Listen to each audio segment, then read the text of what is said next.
because anger and frustration and control and hatred and envy and jealousy and insecurity and unworthiness and guilt and shame and suffering and depression, those are all derived. Those are emotions that are derived from the hormones of stress, and psychology calls those normal states of consciousness. Those are altered states of consciousness, because in stress, the physiology is that we're knocked out of homeostasis, we're knocked out of balance because we're perceiving some threat, some danger, some emergency.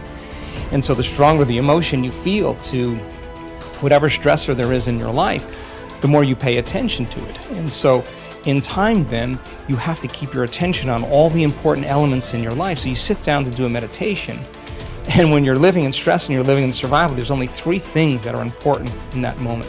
Your attention is on your body because you got to preserve it. Your attention is on something in your environment, and what's in your environment? People, objects, things, places, and you're very preoccupied with time. And when you're in stress and you're in survival, the brain goes into a default mode, and it's naturally trying to predict the next moment based on what it's learned in the past.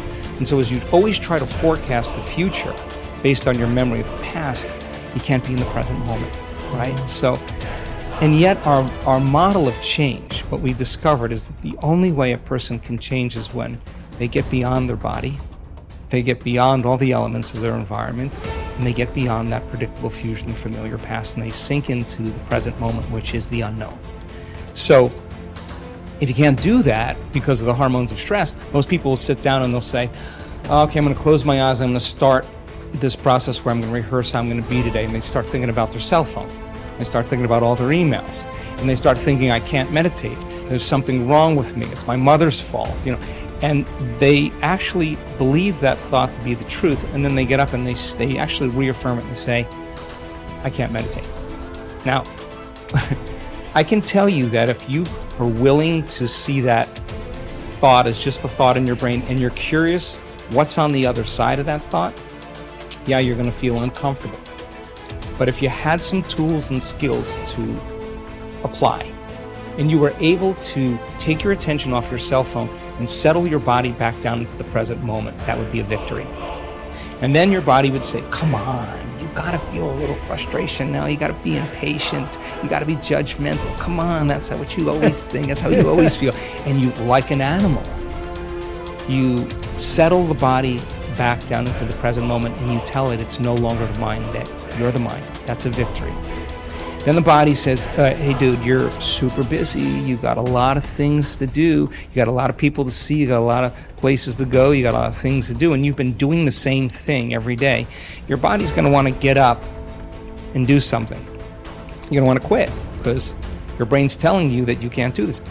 If you had the awareness to settle the body back down into the present moment, you would be executing a will that's greater than the program, because most people lose their free will to those programs, and it's that tedium in the beginning that is an uncompromising will, where you keep training the animal to stay, to take all of its attention off the environment, to get beyond all the cravings, the feelings, the habits of the body, the drives of the body, and catch yourself defaulting to that predictable future, bringing the body back into the present moment, siphoning energy back, your attention into the past based on those familiar emotions of the past. We've discovered that if you're willing to do that for just a few days, you could actually liberate an enormous amount of energy from your body.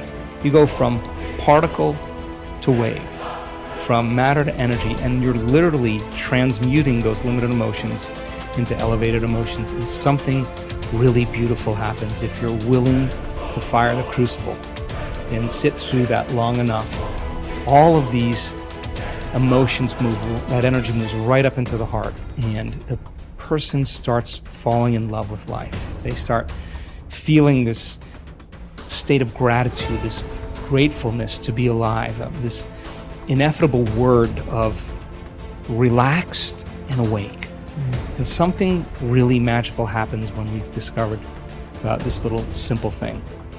When that energy makes it to the heart, there's only one place it wants to go, and it goes straight to the brain. So the person starts relaxing into their heart when they feel this feeling, and the more they relax into the heart, the more their brain all of a sudden starts becoming aroused. And they start going into these elevated gamma brainwave patterns. Now, gamma is not unconscious. Gamma is actually super conscious. It's actually super aware. You're outside the program now. So when that occurs and the brain goes into gamma brainwave patterns, what we discovered is it's not a little gamma. It's not a lot of gamma. It's not a whole lot of gamma. It's a supernatural amount of gamma. And we start seeing these brainwaves where we see theta start carrying alpha, and alpha starts resonating with beta, and beta starts creating high beta, and high beta starts creating gamma. And you see these standing waves of brain coherence happening. And the person feels so amazing that they don't want the moment to end. A day that never came, but has managed to spoil every game.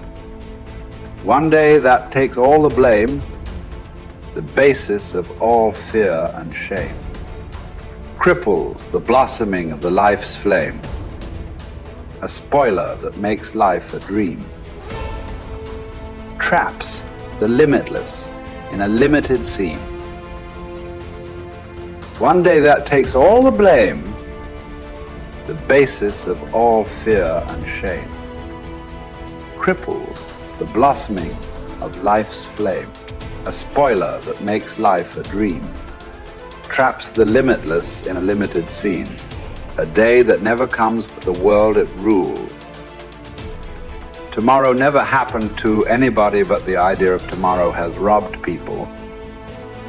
A huge mass of people of their life. Just the idea. Nobody ever touched a tomorrow in their life. Nobody ever experienced one. Nobody ever saw one. Just the idea completely robs people of everything that could be life. You can only behold now. You can never behold tomorrow. Not because it's out of reach, because it doesn't exist. You can only imagine tomorrow. You will never behold tomorrow. Never ever. But still, for most human beings, it is this, an idea. An idea whose time will never come. It is that idea which drives most people's lives, unfortunately. Even if you drive your life with an idea, even if you drive your life with an idea, you must drive with an idea whose time may come sometime, but this is an idea whose time will never come. But it still drives people.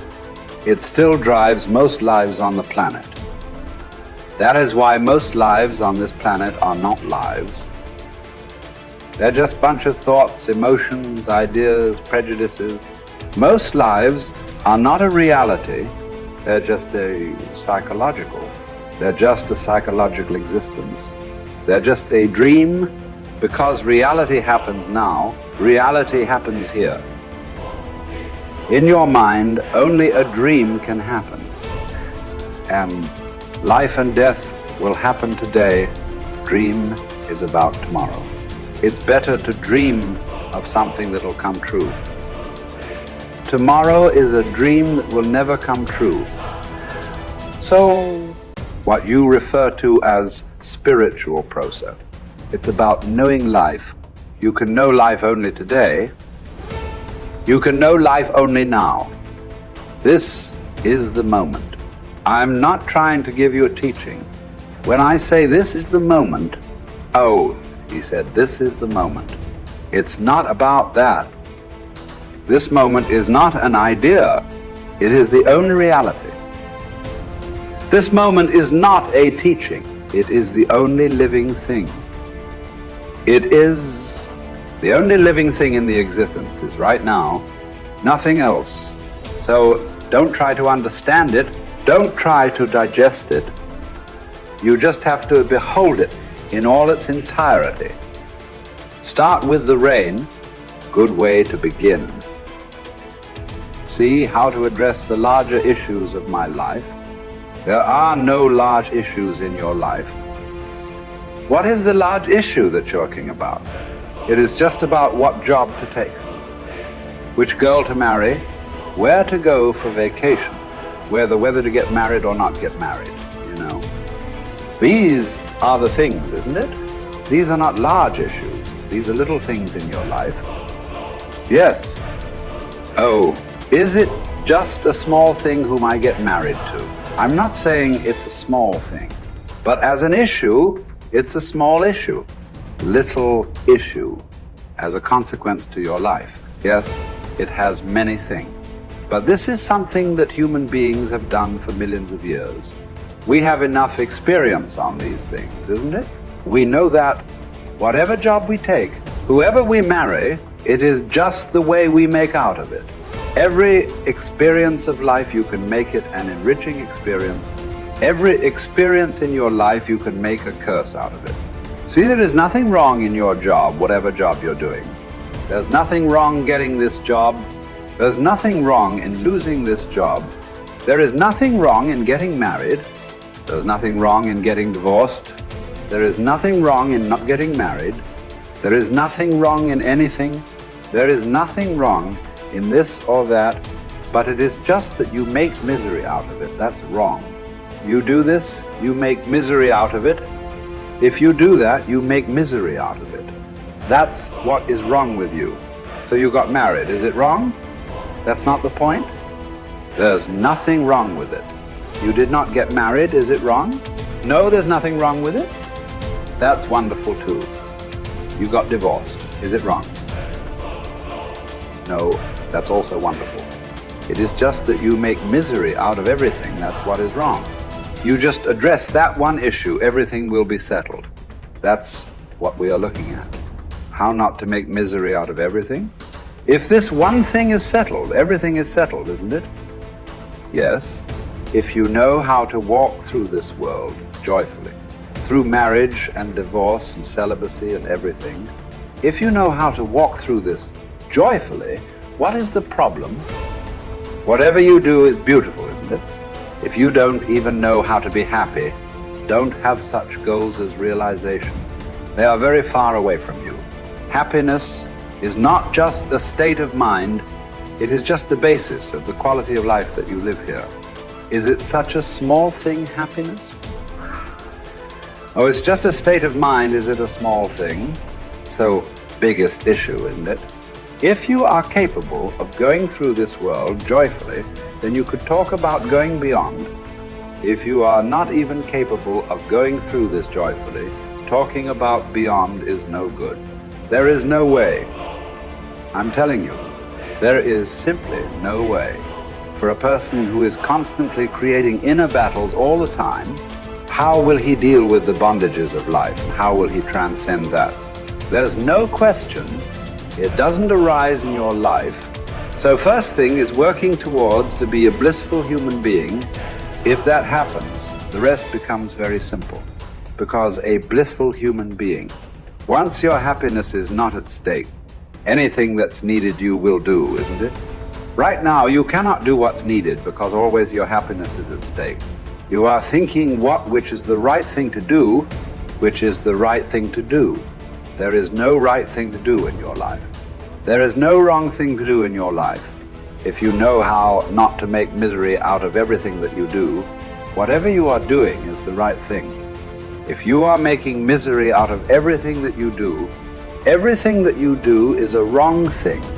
So that's the only issue you have to look at. Others are all petty things.